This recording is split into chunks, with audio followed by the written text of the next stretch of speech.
Hello, and thank you for joining us for the latest episode of Reimagined in America. I'm Karobi Acharya, and I lead the Global Ideas for U.S. Solutions team here at the Robert Wood Johnson Foundation. And I want to say at the outset that we've had a number of technical difficulties, including a major storm in my area. So unfortunately, I and the speakers will not be able to join by video today. And you may hear some of the behind the scenes of making this webinar. So I hope you'll bear with us. I'm really looking forward to today's discussion about what we can learn from the world about keeping well-being front and center in decision making.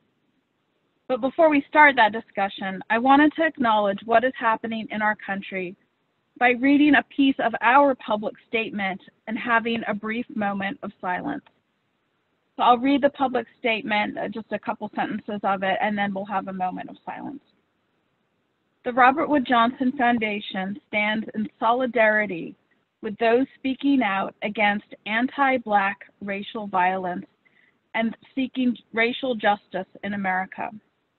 The brutal killing of George Floyd at the hands of Minneapolis police officers and the unconscionably long list of Black victims who preceded him must unite us and embolden us.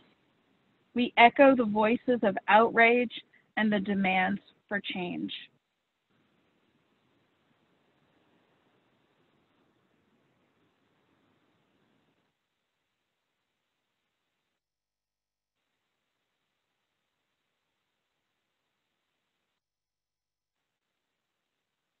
Thank you. There can't be a more important time to have a conversation about well-being. As we work side by side around the world to respond to COVID-19, we have an opportunity to build a more just society. One way we can do this is by placing as much value on the well-being of our people and the planet as we place on the well-being of our economy. Just last week, the World Health Organization's Regional Director for Europe called for a different economy that is more equal and inclusive as we build back from this crisis. Just imagine for a minute what a post-COVID society looks like in the US if well-being was the driving measure of progress in our neighborhoods, our communities, and our cities. How much more healthy, equitable, and prepared for the future would we be as a nation? So I wanted to give you just two quick reminders. First, everyone's audio has been muted, but you can ask questions at any time using the Q&A button that's on the bottom of your screen. And second, we are recording this webinar and we'll be sending that recording to you to share with whomever you like. So I wanted to start by learning a little more about all of you. We have two questions, which you should see on your screen. Take a look and click on your answers. So the first question is, what is the primary way that leaders in your community define progress? So pick one. And then if you scroll down, you will see the second question, which is, why did you join today's webinar? So I'll give you a couple minutes, and Kyle, please let us know when the results are ready. Absolutely.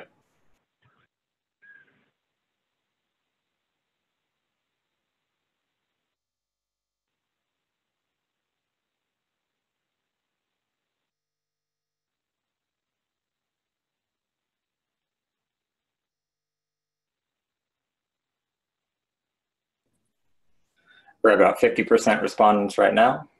We'll give it another minute or so, 30 seconds.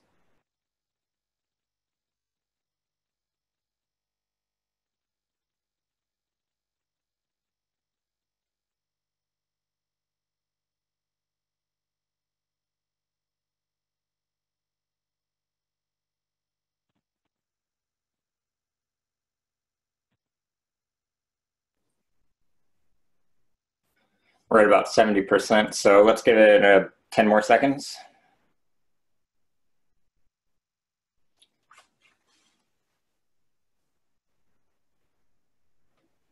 And I'm going to close the polling now.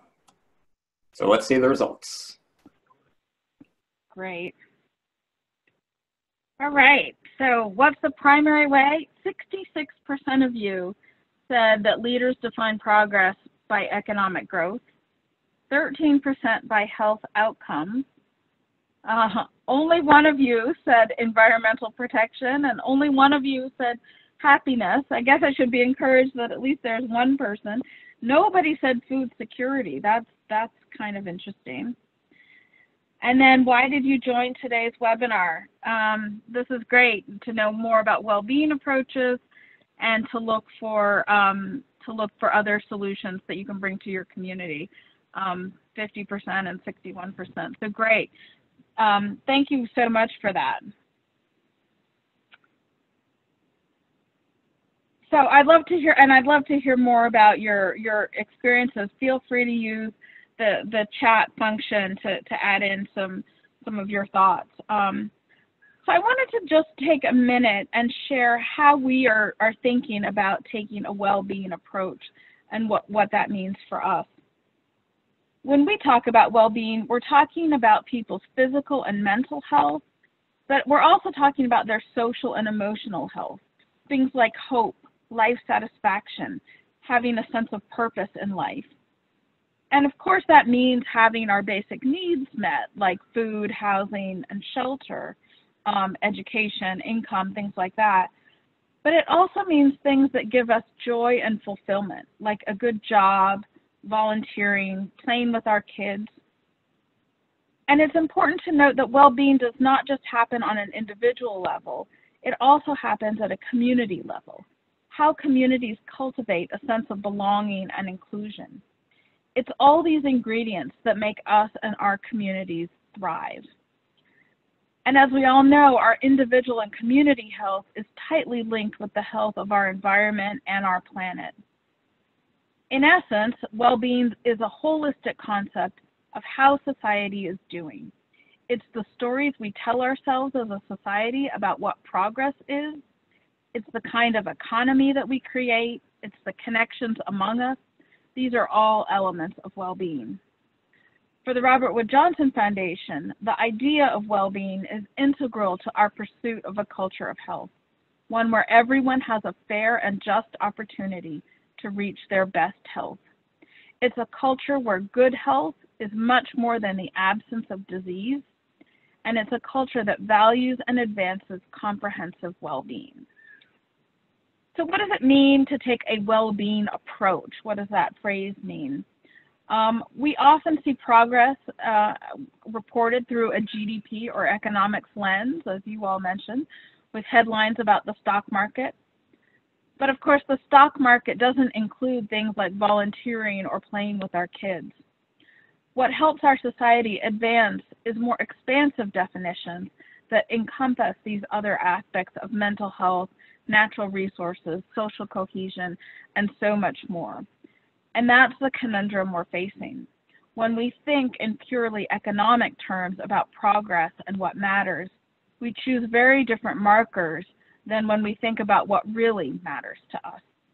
And there are a growing number of countries and cities that are redefining progress in terms of well-being of people, communities, and environment, and not solely economics.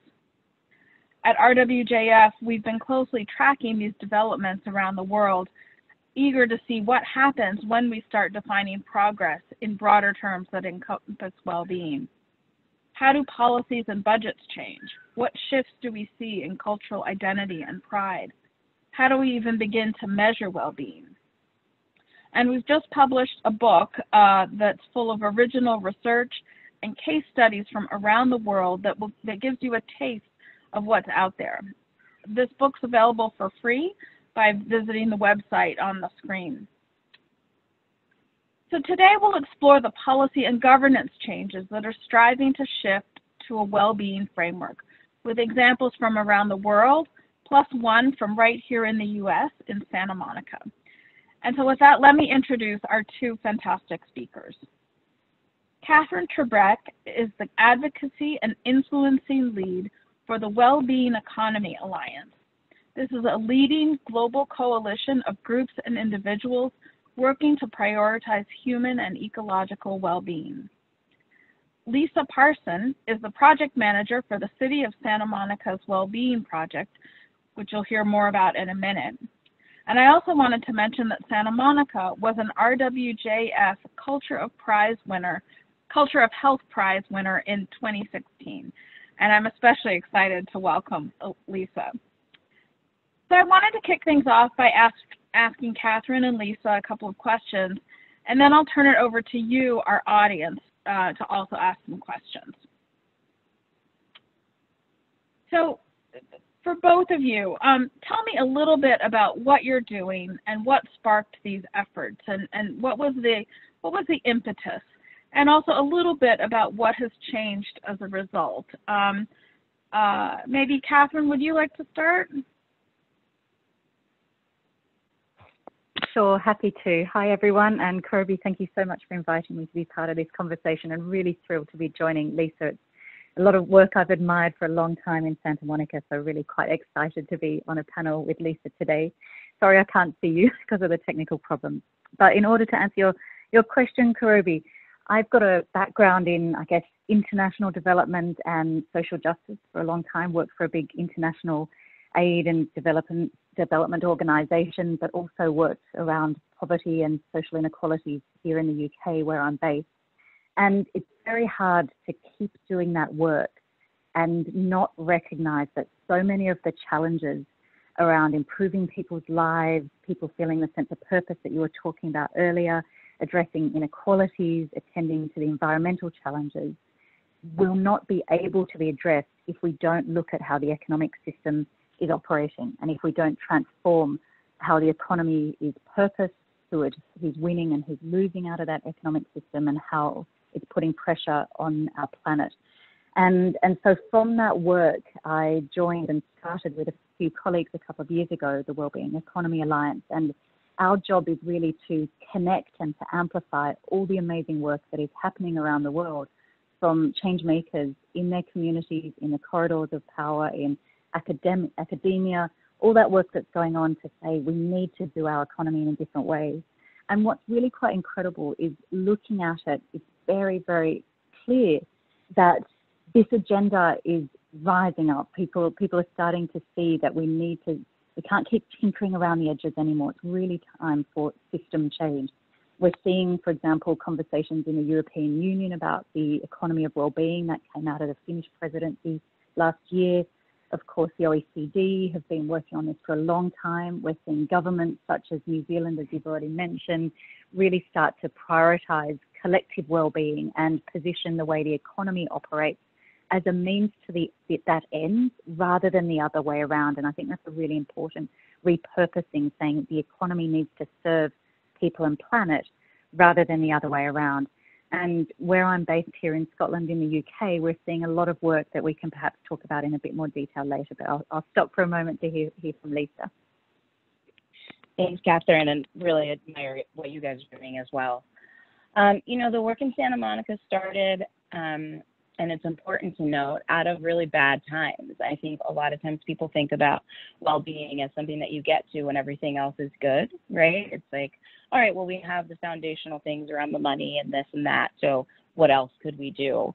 In Santa Monica, the early impetus for our focus on well-being and the creation of a well-being index was actually a series of tragedies in our community facing young people who had been killed in our community, young people who had committed suicide in our community, and young people who we knew were connected to the resources that we felt proud of as a city that we offered for young people.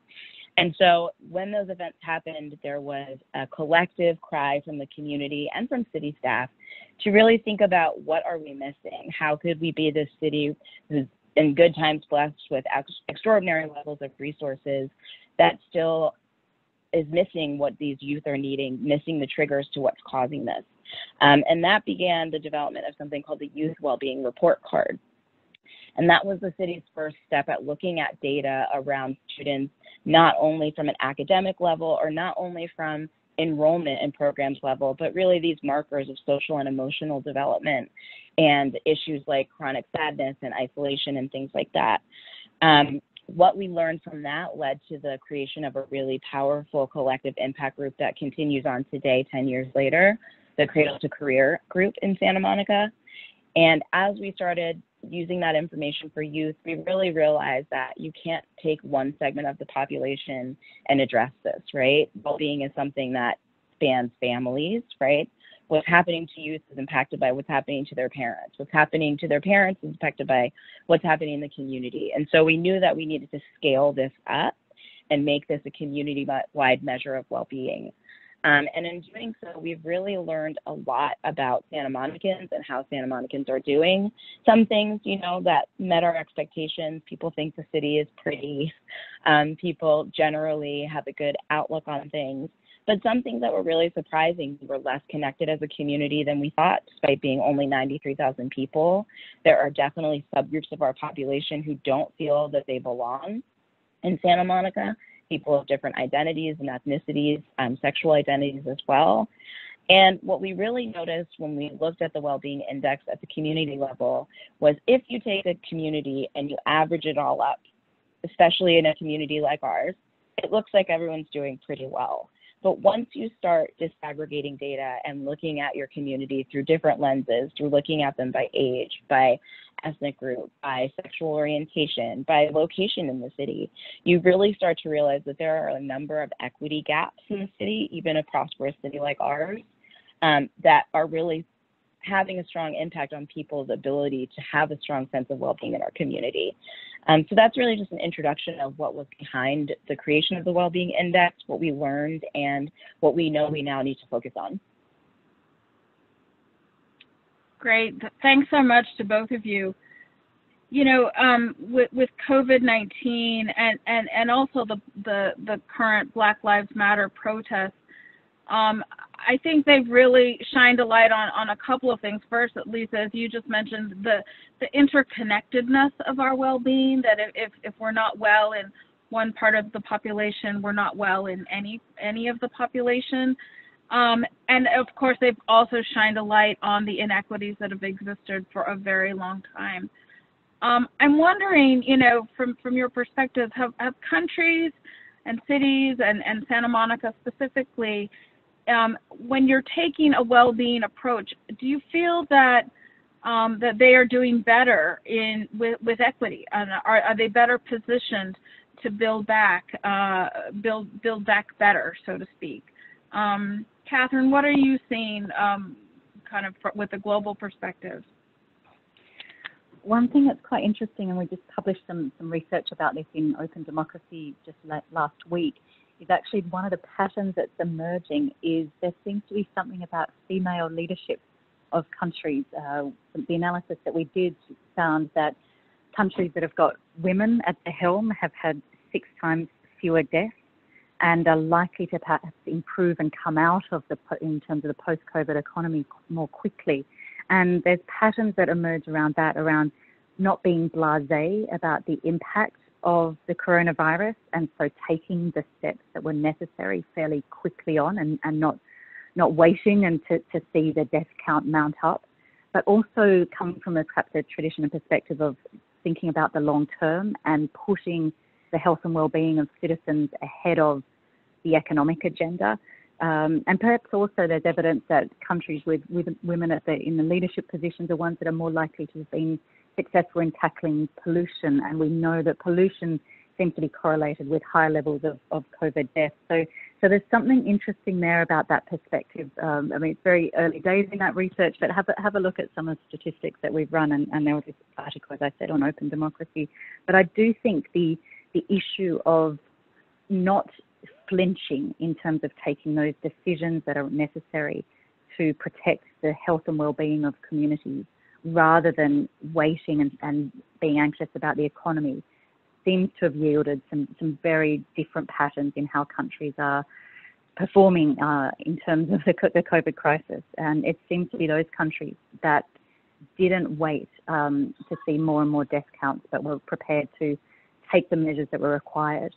And also attend to the inequalities. I mean, we're seeing here in the UK, as in many countries around the world, it's Black and minority ethnic groups that are not only more likely to be hit by COVID, but also in the front lines in terms of dealing with it. They're in the front lines of the health systems and the public transport systems and so on. And so just really understanding those inequalities that pre-existed in our societies that are now being laid bare by COVID, I think is starting that conversation that a wellbeing approach puts us in good stead to deal with in terms of the system change that's necessary. Yeah, that's really interesting, and we'll try to share some of those links after the webinar as well. Lisa, what are you seeing in Santa Monica? Do you feel that having done some of this work that you're in a better position to sort of build back better, so to speak? It's hard to say in the middle of it, but what I can say is doing the work that we've been doing, we were aware of some of the fault lines in our community and some of the areas that were already struggling. And so we at least knew when COVID-19 happened, where in the city we were going to need to make sure we centralized some resources for people, particularly around food insecurity. We had been doing a project for the last year and a half called the Pico Wellbeing Project, which was about our Pico neighborhood, and I can send links about that project as well. But it was really focused in our Latino and primarily Latino and African American community, where we had seen the lowest levels of well-being for 3 years of a well-being index. 3 times we measured it, and 3 times well-being was centered in the lowest there. And so we had already been out in that community and building some stronger relationships with people from that community, and had raised that area to the prominence where our city council actually directed staff to place a special prominence on that area, focus on doing things in a different way in that area. So, what I can say is when COVID happened, that was the first place where the city actually put up a food pantry instead of it being one of our nonprofit partners. They did it in partnership with people, but the city knew that this was an area that was going to need attention in order to make it through. We also knew that that was an area and a population where people were, the least financially shored up. So as people losing jobs, particularly in the service community and other areas, we knew that there was going to need to be some focus on assistance there. It's city government, so I'm not going to say that it all, the switch flicked and we got it all right or anything like that. There's lots that needs to change and lots that we still need to permeate. And particularly when you're in the middle of something like a pandemic and you kind of switch to emergency response mode, it's on the level of individuals, I would say, to make sure that what we learned about the Wellbeing Index is being implemented and addressed in our response to COVID-19. It's certainly not, I wouldn't say it's a programmatic approach at this point, but I think we've gotten the information in enough people's hands that it did help us with response. That's great. That's great. Yeah. And Lisa, I know that you get lots of questions from other cities about exploring your approach, and I actually already see a question in the chat about, wanting to know, what is sort of publicly available in terms of how you've done this work. What do you tell other cities that are reaching out to you? What's your advice to them? I think the first thing I would say is just to start, which sounds really simple, but a lot of people think that it requires a ton of funding, it requires a dedicated office, it requires more than what we have to offer.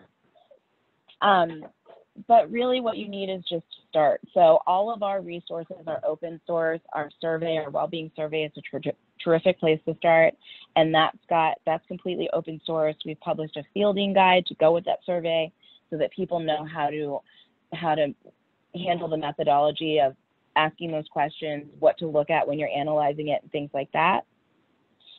We are in the process of putting together a toolkit for people to do step-by-step if they wanted to go through the whole Wellbeing Index. And we have in development a Wellbeing platform that we are looking to move outside the city to a nonprofit partner to open it up for more cities to use. That work is in process now, but it's a really great tool for people to be able to look at how we're doing and compare how their city is doing, look at places where you can start. I think we've seen people start as small as adding a few questions from our Wellbeing survey to surveys that they're already fielding, to, there's a city in Indiana that wants to do their whole well-being index. So they want to do the department data, they want to field the survey, they want to figure out if they can do social media analysis. And I think that's great. But I really think, especially in times like this, wherever you can start, you should start. That's great. And Catherine, this is our last question before we'll turn to the audience. So if you're listening and have a question, please enter your questions into the Q&A function. That's a little bit better than the chat function because the chat includes a lot of comments. So if you have a question you'd like to ask panelists, please enter it into the Q&A. But Catherine, you know, I know people reach out to you with kind of similar questions, cities and countries who want to do this. What do you say is the best place to start? What advice do you give places that want to embark on this? You know, I think Lisa's comment about just roll up your sleeves and get on with it is really right. I first started working in this space about 10 years ago doing a project in Scotland. So Scotland's a small country, part of the UK, but has quite a few devolved powers. So about 5 million people, absolutely beautiful country. A lot of you probably visited. And it's a country that's got a lot of problems, huge inequalities translated in huge gaps in life expectancy, story of post-industrial economic activity with a lot of the very proud towns and cities of Scotland having had the industrial guts ripped out of them, if you like, over the last few decades, and all the sense of despair and hopelessness and alienation that came with that.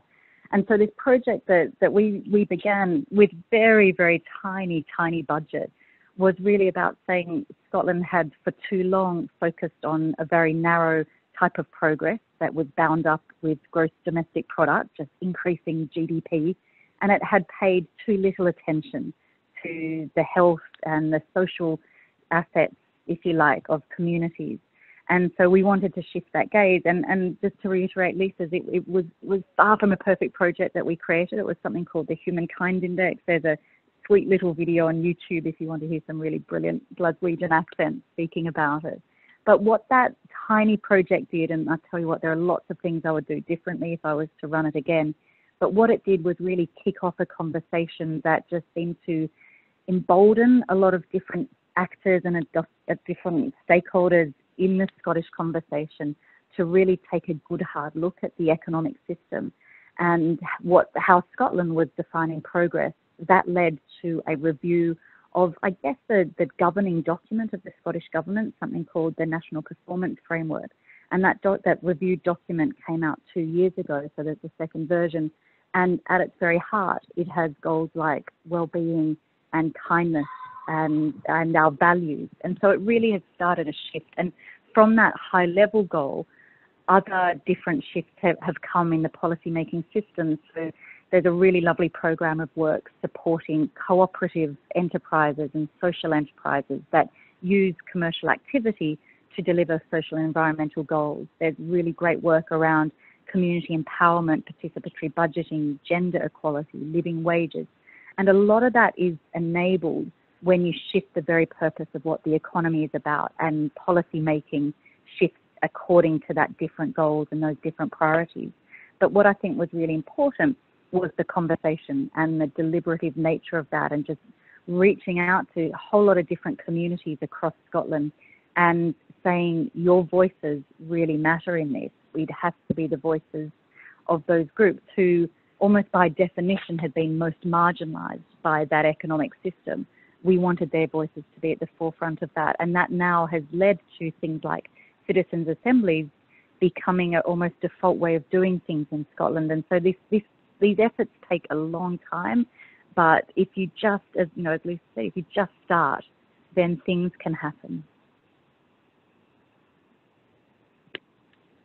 Yeah, that's great. So I'm going to turn now to some of the audience questions. And this first one, you've been actually speaking to, Catherine, but, I think it's particularly relevant at this stage where, with the economic impact of COVID-19, I think there will be a tendency to say, well, we just need to focus on the economy. We just need to get people back to work.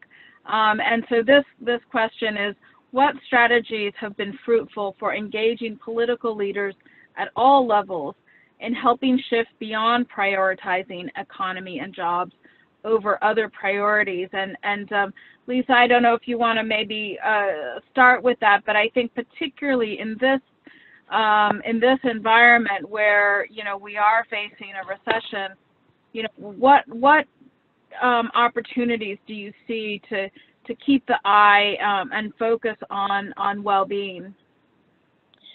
You know, I think the key is just to continue reminding people that things are connected. I think it's really easy to, you know, we're having a great moment for that, honestly, in Los Angeles County, because our public health director is really clearly has her eye on equity issues and systemic approaches to things.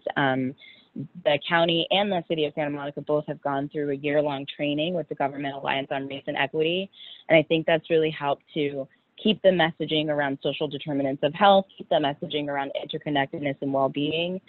In the discussion about COVID's impacts, I think everybody's seeing, right, that African Americans, Latinos are being more damaged by what's happening in COVID-19 than other members of our community, and that's economically as well as physically.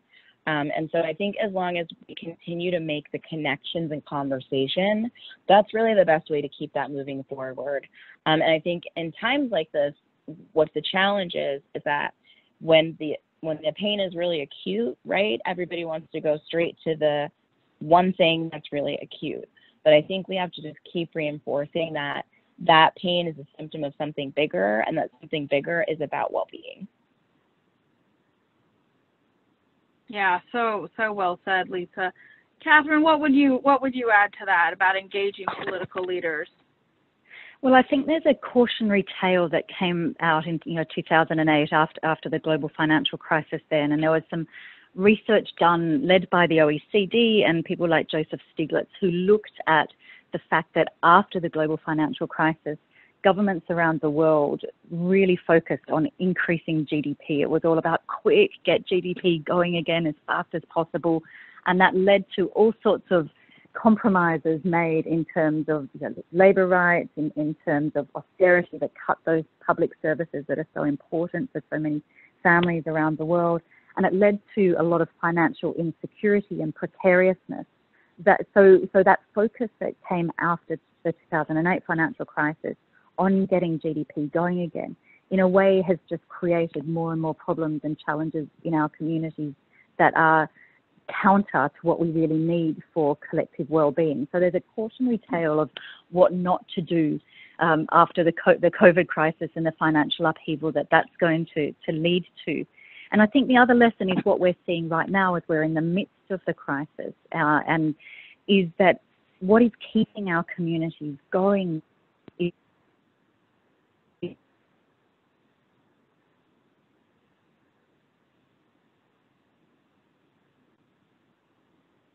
Catherine, we lost you. I don't know if it's just me or, but I'm not able to hear you. I can't hear her either. Okay. All right. Well, hopefully we will get Catherine back. Sorry, like I said, some technical difficulties here, but I'm sure she'll rejoin us. But Lisa, let's maybe turn to another question from the audience. I love this question. What is your opinion on the importance of a sense of belonging in the well-being of a community? And you know, I'm familiar with some of the work that you've done around the family photos that you did. I forget the name of it, but if you want to maybe talk about that and the work you're doing around sense of belonging. Absolutely. You know, I think it's such an important proxy for how your community is doing. And I think, again, us being small, a beachside community, you know, it seems like very warm. But really, we learned that a lot of people don't feel that they belong either in their neighborhood anymore because of demographic shifts. a lot of people are moving here now because of Silicon Beach and things like that. There's a lot more money, so they're moving into even that Pico neighborhood where home prices are more affordable, relatively speaking. It's still LA, but and that's changing the way the community looks. And then we have people who identify with different backgrounds, are transgender, and other members of present different sexual identities. Are two groups that really stood out in our well-being survey as saying that they have a lower sense of belonging than other groups. And so what we've done is kind of get at this in a couple of ways. So there's obviously the policy ways of making sure that we're connecting with our community through things like the Pico Wellbeing Project and hearing from people and thinking about policy adjustments that we can make. But we also want, it doesn't all have to be a dry policy change, right? So one of the things that we did was called Santa Monica Community Portrait. We did this in partnership with an arts college out here in Santa Monica, the Art Center for Design in Pasadena. And we had a student project that really grew legs and continues to be used years after they did it, where we set up in a public area, sometimes farmers markets or somewhere else, and we pull people who are walking by together to take a picture with a stranger. While they're posing the photos, which they create sort of like awkward family photos, where people put their hands on each other's shoulders or what have you, look a little bit awkward at the camera. They're talking to them about how we're all part of the same community, right? And so these people that you're taking a picture with aren't strangers to you. These are part of the Santa Monica community. And the transformation in those small, quick photo series is really remarkable. Most people say no, right? Or at least need some convincing to stop what they're doing and take a picture with people they don't know. But within a minute or two of people being explained the concept, people are starting to smile.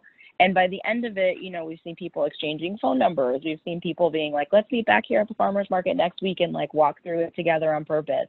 So I think there are these fun ways that you can start to bring up this idea of sense of belonging, and bringing together people who wouldn't normally interact with each other in even just this brief moment really reinforces this idea that like it's okay to break down those walls and engage with your community, even if they seem different from you.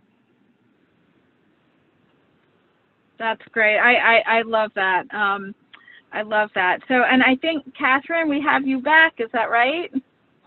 Yes, I'm back. My apologies, but I heard most of Lisa's answer there, so thank you.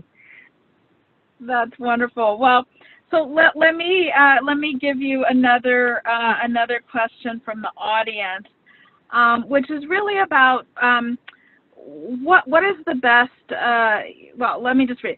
Do you see success from communities that start with grassroots agencies and nonprofits, or do you see more success with the city or state level taking the lead? And I might even add national level. What are you seeing globally? So I think it has to come from dialogue between the two. I wouldn't say it's either or, but I do think it won't be sustainable if it's just top down, if it's government or politicians telling communities what's important and what's going to be measured, then it'll very quickly fizzle out and become quite stale and counterproductive. So I think it has to be a conversation between the two, and I think it's really important to put the voices and the priorities of different community groups to the fore in how we decide what progress is going to be about and how we're going to design measures and policy priorities accordingly. And I think this is something I get quite excited about in terms of not just the role in itself of leading to different measures and different measures of progress and changing policy, but there's also something very, very symbolic about community being at the apex of policy making, if you like, because part of how we change the economic system has to be about a really fundamental shift in power, and we won't do that if our measures of progress are just led by elites or some government officials, maybe some academics sitting around in a dark room or maybe on a webinar as things happen now to decide what progress is about. I think we won't prefigure, if you like, the sort of new economic system we need if our very measures of progress are not walking that talk, if they're not created through dialogue and through inclusion and through conversation. So it really has to be about both. And the thing about community conversations is they can be messy and they can be creative and they can be fun, and they're very different from this linear, very sensible and rational way of doing things that often policymakers are used to. But we have to get our heads around that, because that's where you get this very, very beautiful idea of serendipitous benefits. And I think the example Lisa just gave about the people taking photos together and the relationships that can come from that also applies to the process of deliberative conversations and dialogue, is that you're creating community as you go along. And I think if that's at the heart of how we're transforming our measures of progress, then we're well on the way to bringing about the economic system change that our world so sorely needs. Yeah, that's great. So a very timely question that has come in, Lisa, for you. And Catherine, I'd love you to weigh in on kind of from a Scottish perspective as well. But Lisa, has the work in Santa Monica included the police force? And have policing practices been informed by the rich data that you collected through the index? That's a good question. You know, again, we're in a generally progressive city. At least our ideals are progressive. That said, police departments are police departments, and you know, they feel very clearly about the mission that they have to keep people safe. Our police department has all participated in implicit bias training over the last 3 years, which I think is a really important step. And I have been contacted by some of the neighborhood resource officers to give them really a data preview of the neighborhoods where they're patrolling based on the Wellbeing Index. So what I can say is that I think there are some really positive things that are starting to take root. I just don't want to gloss over it because, again, culture change is hard in city government to begin with, right? And culture change in departments like the police department is extra hard. But I see that there's at least a willingness to engage, and there's a willingness to look at information and start thinking about the way that things could be done differently. Again, it's really hard in times like we're in right now. You know, we had really big protests in Santa Monica. We've had them all over Los Angeles County. And we had, you know, no violent interactions with protesters, thank goodness, or, you know, the demonstrators who came in who were being a little bit more destructive. But certainly every time those things flare up, it's an inflection point for us as city government representatives, as communities in general, to look inward at ourselves, right? We shouldn't be waiting for a George Floyd type incident to make changes. And, you know, I'm seeing that we aren't waiting for that out here, and that we are looking inward, and we are trying to figure out what else we can do to make sure it doesn't happen again, and it doesn't happen here where we can impact things. But I'm not going to pretend that it's an easy thing. I think it's going to be incremental, but I think it's going to happen. Yeah, absolutely, absolutely. Catherine, do you think Scotland has any solutions for us in terms of the police force and relations with various communities? I think probably or like do you just look at us and wonder what is going on? Oh yeah, yeah, definitely. But I mean, I think like most police forces, there's a spectrum. There'll be some police officers who, you know, just fold their arms and don't want to engage, and then there will be extraordinary police officers who do a lot of work with communities and build strong relations and are approachable. And I think partly one of the structures that Scotland has probably got right, if not perfect, is community planning partnership structures, where a lot of the work around what things need to be done in communities starts from people sitting around a table, and you have representatives of community groups, of unions, of health services, of police and of fire services, and just really trying to make sure everyone understands how the role of one has ripple effects on the others, and that's starting to bring about that systems perspective that I think is so key. I think the other good news story that comes out of Scotland in terms of the police is work that a group in the Glasgow and wider region police force called the Violence Reduction Unit has had over the last few decades really in reducing knife crime in Glasgow. Glasgow has had a huge problem of violent gangs and knife crime over the last few decades, or actually probably for the last 100 years. It's quite an infamous part of Glasgow's history.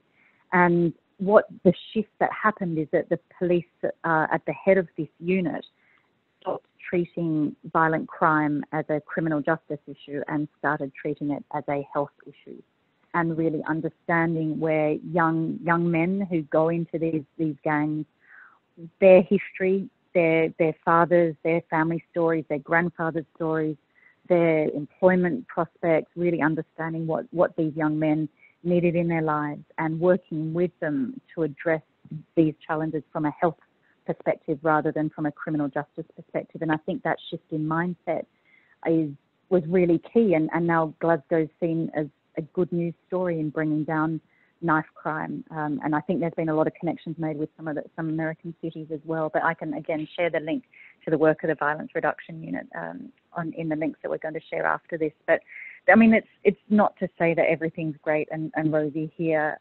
There's currently a inquiry into the death of a black man in Scottish police custody recently, and people are very outraged about that. So it's certainly not getting it right, but there are some lessons in terms of shifting the mindset about the role of policing. And one of the things that's very live right now is enforcing the lockdown. So Scotland is still under lockdown because of COVID, and it was loosened slightly over the last few days, and then rather inconveniently it was beautiful weather, which, as you know, in Scotland is quite a rare thing.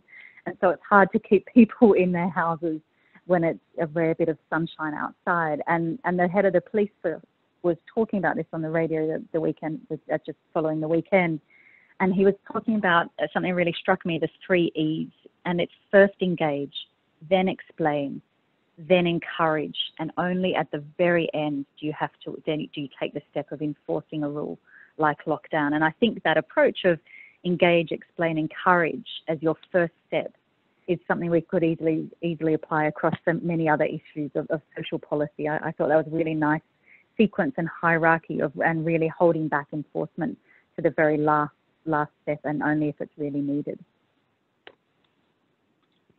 Yeah, that's great. And yeah, I know a little bit about the Violence Reduction Unit, and definitely would encourage people to take a look at the work that they're doing there. I think it's very, very cutting edge, and from my understanding has been, quite impactful.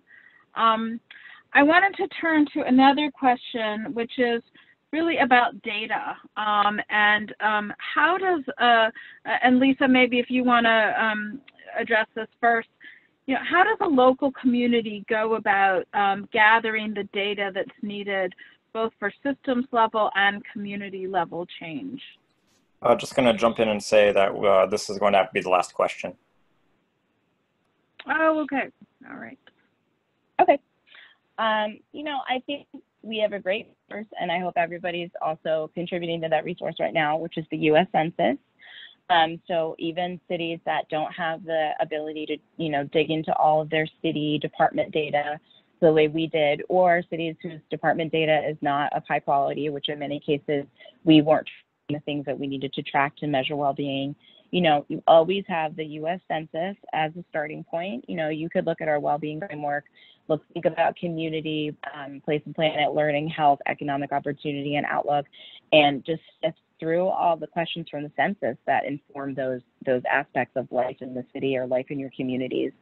And then if you were to pair even that with the well-being survey, which again is completely open source, I've actually programmed it as a Google Doc as a Google form for people who wanted to use it before, and just giving them access to it that way. I mean, we are really about sharing this work. So if you wanted to collect, the details from your community, the survey is a great place to start. And then, there are a lot of different platforms out there now that are analyzing social media at low cost for governments. And I can share links to some of those if people are interested, because social media is another great place to get data on how people are doing, because you get to see what people are talking about when they're not talking to government. And, you know, quite frankly, most of the time people aren't talking to government, they're talking to each other, right? Or they're talking to nonprofits, or they're talking to policy groups. And so where you can gather data from different sources, I think all data is going to be useful as long as you're asking the right questions. So don't feel in any way limited to one or the other as being, quote unquote, the best piece of data you could use. For the Wellbeing Index, we just combined as much data as we could. And so I think that's really how anybody else should start as well. Just look at what's available, look at what's the lowest barrier to entry for you to add to, right? So maybe you start with census data and then you field the Wellbeing survey, you put those things together, and then you think about what you have access to that you could add to it. I love that. I think the takeaway from both you, Lisa, and Catherine is start somewhere. Don't wait until everything is perfect, but just start the conversation. Start with the data that you have. So it's with great reluctance that I have to bring this to a close, as there are so many more questions that I wish we could get to. This is clearly a topic of great. Yeah. Kirby, is there a minute for me to just add something on the data question? Can I be really quick? So sorry. I mean, I think the conversation and perhaps it's a sign of success of this agenda, that in a way, it's no longer about having to convince national governments to collect data, and of course they could always do it better, and there are always more things that we could measure. But in a way, that wave of this agenda, I think, has passed, and particularly in countries like the US and the UK, where we've got national statistics officers. So I think there is a lot of measures out there. I think the era we're in now is the era of the policy entrepreneurs, and that's in terms of getting these measures used for political accountability and really helping hold governments account and putting them at the forefront of policy. And I think one of the tricks is circling back to communities. So often when we create these composite wellbeing indices, and they're full of dashboards and indicators, you know, when most people talk about dashboards and indicators, they're talking about their car, not their quality of life. And so I think there is a question around how do we have that feedback loop to communities. And I've long harbored a dream that we will have that perhaps mayors of cities or state governors or national prime ministers competing for raising things like the number of girls who ride their bikes to school. Because if that figure is going up, we know that all sorts of other really important contextual factors are in place that enable people to have good lives. So I do think there's a place now to have these indicators that resonate intuitively with communities, and we sort of take it back away from the data conversation and back to communities. So I just wanted to add that in. Sorry for jumping in.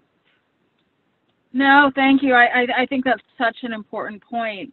Because of course measurement is important for everyone, and you know, while sometimes measurement and indicators can feel very dry, as you mentioned, Catherine, bringing it back to the communities and having them think about, you know, how does this change our understanding of progress and the narratives and the stories that we tell ourselves about progress is so important. So thank you for that.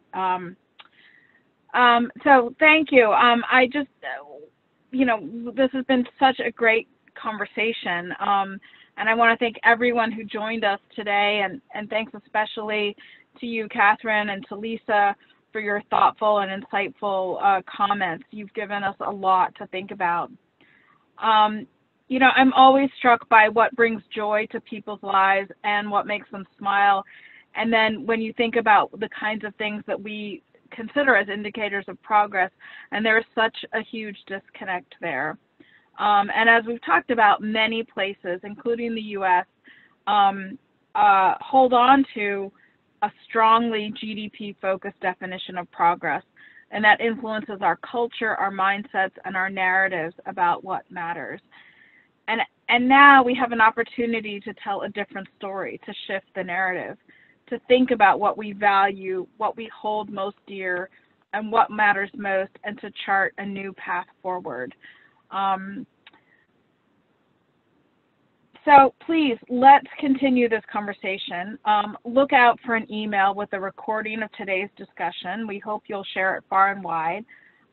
Don't forget to sign up for a free copy of our upcoming book on well-being approaches from around the world, including a chapter on Santa Monica and contributions from Catherine.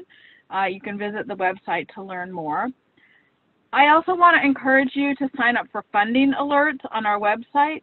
Later this month, we'll be releasing a call for proposals to explore how other nations have approached gender equity and what the U.S. can learn from their efforts, obviously very connected to well-being. So please sign up. And with that, I'd like to say thanks again to Catherine and Lisa and to everyone who joined us today. We have a very short survey for you. Please take a moment to fill it out. It really helps us a lot in planning these webinars. Stay safe, be well, and I hope to see you on our next Reimagined in America webinar. Bye-bye.